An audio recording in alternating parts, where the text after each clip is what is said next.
Welcome back to the Caregiver Minute, where every weekday family and professional caregivers gather to refine their skills, gain inspiration, and prepare to serve. Have you ever done battle with the beast of procrastination? I think most of us probably have from time to time. There was an interesting research study done a few years ago by some MIT researchers who took a class of 99 students and divided them randomly in half. They told all of the students that there were 3 papers they were going to have to write by the end of the semester. And for one half of the class, they gave some deadlines spaced throughout the semester for each one of those 3 papers to come due. For the other half of the class, they gave them a choice. They said they could either choose to have all 3 papers due by the last day of class with no penalties, total freedom to turn them in anytime they wanted to throughout the semester, or they could choose to set their own deadlines for each of the 3 papers. The catch was that if they didn't turn in their paper by their self-imposed deadline, then their grade would start going down every day that it was late.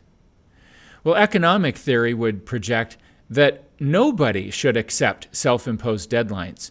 Economic theorists would say it's in a human's best interest to have maximum flexibility for as long as possible, and everyone in this scenario should pick the option to turn in their papers on the last day of class.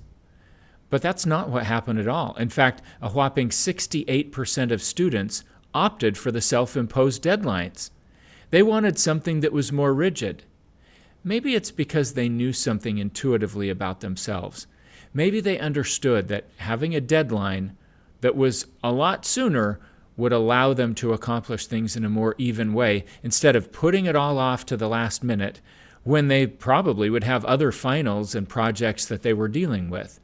And that would cause the quality of what they were doing in this particular class to go down. So what were the end results? Well, at the end of the semester, it turned out those who self-imposed their own deadlines turned in work that had 50% fewer errors than the group that opted to go clear to the last day of the class. So there are benefits from imposing some deadlines and from giving ourselves a reason to get something done in a more methodical way and not just all at the last minute.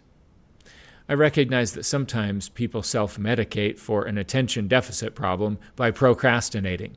They deliberately put things off so that they can have enough stress chemistry in the moment to be able to concentrate enough and get the work done.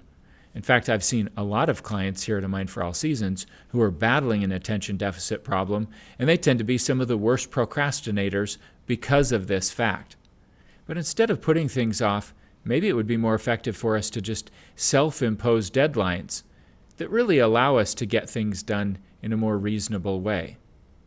Now, when it comes to your work as a family or professional caregiver, there are probably things that have to get done by a certain time.